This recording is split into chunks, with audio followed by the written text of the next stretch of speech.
दिल्ली से लगभग 50 किलोमीटर दूर बसे एक छोटे से कस्बे भैरवपुर में एक अजीब अफवाह कई महीनों से फैल रही थी। लोग कहते थे कि रात के 12 बजे के बाद पुराने हाईवे पर सफेद साड़ी पहने एक औरत खड़ी दिखाई देती है। इसी कस्बे में रहता था रघुवीर, लगभग 40 साल का मेहनती लेकिन बेहद गरीब ऑटो चालक। उसकी पत्नी सुनीता सिलाई करके घर चलाने में उसका साथ देती थी। रघुवीर, आज फिर इतनी देर तक ऑटो मत चलाना। पिछले हफ्ते से लगातार ऑटो वालों के गायब होने की खबरें सुन रही हूँ। पूरा मोहल्ला उसी की बातें कर रहा है। मुझे जाने क्यों बहुत घबराहट हो रही है।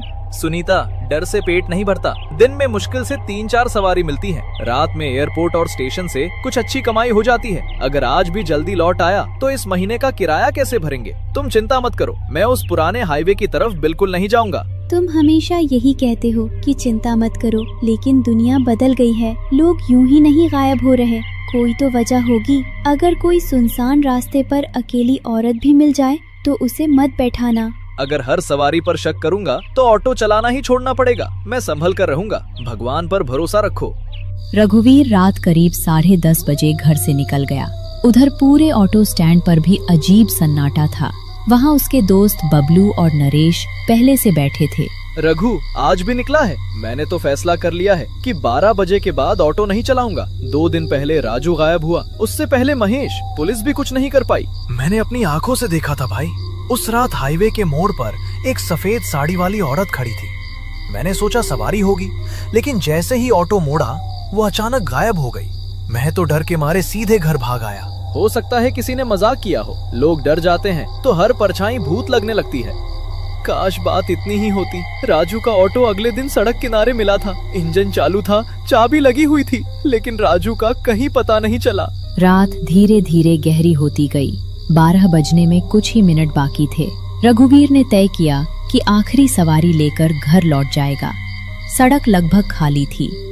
सड़क के किनारे एक औरत खड़ी थी। उसने सफेद साड़ी पहन रखी थी। चेहरा लंबे घूंघट से ढका हुआ था। वो बिल्कुल हिल नहीं रही थी। लेकिन तभी उस औरत ने बहुत धीमी आवाज में कहा, बेटा, शहर तक छोड़ दोगे? बहुत देर से कोई गाड़ी नहीं रुकी। फिर उसने सोचा, अगर सचमुच कोई मुसीबत में हुई तो? कहाँ जाना है माताजी? बस आगे, जहाँ मैं कहूँ वहीं रोक देना। रघुवीर ने उसे पीछे बैठा लिया। ऑटो फिर धीरे धीरे आगे बढ़ने लगा। करीब 5 मिनट तक किसी ने एक शब्द नहीं बोला, लेकिन अचानक ऑटो के अंदर अजीब सी बदबू फैलने लगी, जैसे किसी पुराने शमशान से हवा आ रही हो। रघुवीर ने रियर व्यू मिरर में देखा। औरत पहले जैसी ही बैठी थी, लेकिन उसके पैर उल्टे दिखाई दे रहे थे। रघुवीर का गला सूख गया। कुछ सेकंड बाद पीछे से बहुत धीमी हंसी सुनाई दी। डर क्यों रहे हो? अभी तो रास्ता शुरू हुआ है। रघुवीर के हाथ कांपने लगे। आपको जहाँ उतरना है जल्दी बता दीजिए। इतनी जल्दी क्या है? तुम्हें तो आज मेरे साथ बहुत दूर जाना है। रघुवीर ने हिम्मत करके फिर शीशे में देखा। इस बार उसका खून जम गया। घूंघट हट चुका था।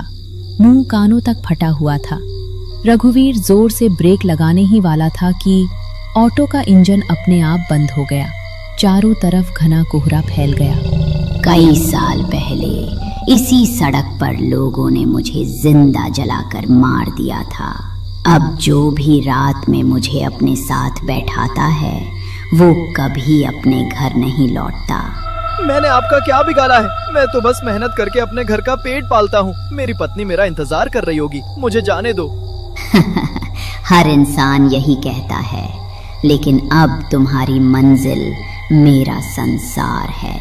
अचानक पूरे इलाके में इतनी तेज चीख गूंजी कि आसपास बैठे पक्षी उड़ गए। कुछ सेकंड बाद कोहरा पूरी सड़क पर छा गया और फिर सब कुछ शांत हो गया।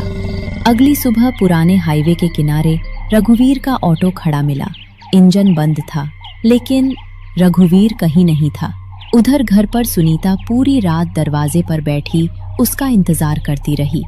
रघुवीर के गायब होने के बाद पूरा भैरवपुर डर के साए में जीने लगा। आखिरकार सुनीता ने वही फैसला लिया जिसकी किसी ने कल्पना भी नहीं की। वो खुद ऑटो चलाएगी।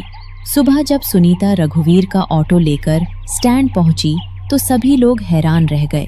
सुनीता बहन, तुम क्या करने जा रही हो? ये सिर्फ ऑटो चलाने की बात नहीं है। जिस गाड़ी में रघुवीर आखिरी बार बैठा था, उसी गाड़ी को लेकर रात में निकलना मौत को बुलाने जैसा है।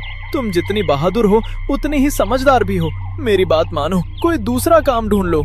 अगर मैं डर कर बैठ गई तो रघुवीर कभी नहीं मिलेगा। हर कोई कह रहा है कि चुड़ैल लोगों को उठा ले जाती है, लेकिन कोई ये नहीं पूछ रहा कि वो उन्हें ले कहाँ जाती है।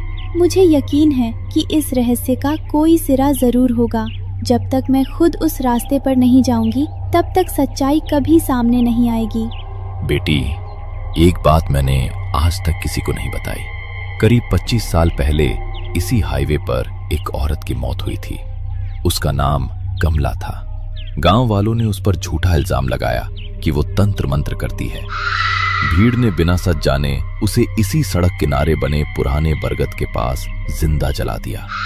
मरते समय उसने बस एक बात कही थी, जिस रास्ते पर मुझे बेगुनाह मारोगे, उसी रास्ते से गुजरने वालों की नींद हमेशा के लिए छीन लूंगी। उस रात सुनीता ने जानबूझकर 12 बजे तक ऑटो चलाया। उसने मोबाइल में रिकॉर्डिंग चालू कर दी और मन ही मन बोली, अगर तुम कहीं हो तो आज मुझे रास्ता दिखाना। हाईवे पर वही ठंडी हवा चल रही थी, वही अजीब सन्नाटा, और ठीक 12 बजे सड़क किनारे सफेद साड़ी पहने एक औरत दिखाई दी। वो धीरे धीरे ऑटो के पास आई और पीछे बैठ गई। चलो वहीं जहां सब कुछ छोड़कर आते हो। सुनीता ने बिना डर दिखाए ऑटो आगे बढ़ा दिया। करीब 5 मिनट बाद ऑटो के अंदर वही शमशान जैसी बदबू फैल गई। तापमान अचानक गिर गया। वो लगातार उसी को देखती रही।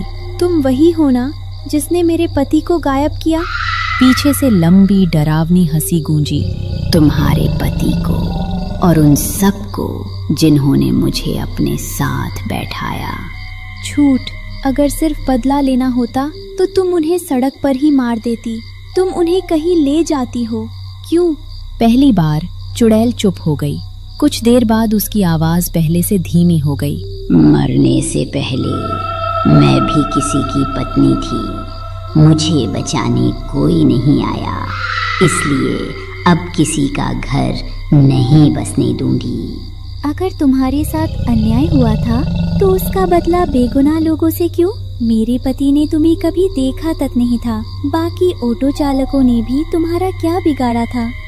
दर्द का जवाब दर्द नहीं होता। अगर तुम सच में बेगुनाह थी तो तुम खुद वही गलती क्यों दोहरा रही हो? ऑटो अचानक अपने आप रुक गया। चुड़ैल ने हमला नहीं किया। कोहरे के बीच पुराना बरगद दिखाई दिया। वहीं 4 धुंधली परछाइयां जंजीरों में बंधी खड़ी थीं। सुनीता की आंखों से आंसू बह निकले। उसी समय इकबाल चाचा की कही हुई बात उसे याद आई। जिसकी मौत के बाद अंतिम संस्कार अधूरा रह जाए, उसकी आत्मा भटकती रहती है। सुनीता ने आसपास ध्यान से देखा। बरगद के नीचे आधे जले हुए मानव कंकाल मिट्टी में दबे हुए थे। कमला, तुम्हारा अंतिम संस्कार कभी हुआ ही नहीं, इसलिए तुम इस जगह बंधी हुई हो। तुम लोगों को नहीं पकड़ रही, बल्कि तुम्हारी अपनी आत्मा इस श्राप से बाहर नहीं निकल पा रही। उन्होंने मुझे जलाकर यहीं फेंक दिया था। किसी ने मेरी अस्थियां तक नहीं उठाई। कोई मेरा नाम लेने भी नहीं आया।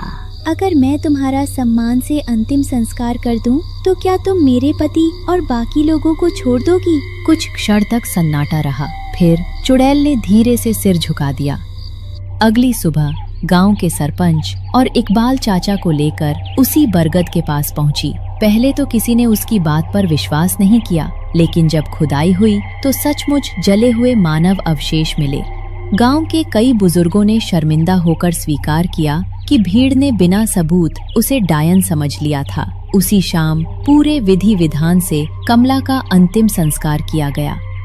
जैसे ही आखिरी मंत्र पूरा हुआ, बरगद के ऊपर तेज हवा चली। सफेद धुआं आसमान की ओर उठने लगा। उसी धुएं में कमला की आकृति दिखाई दी।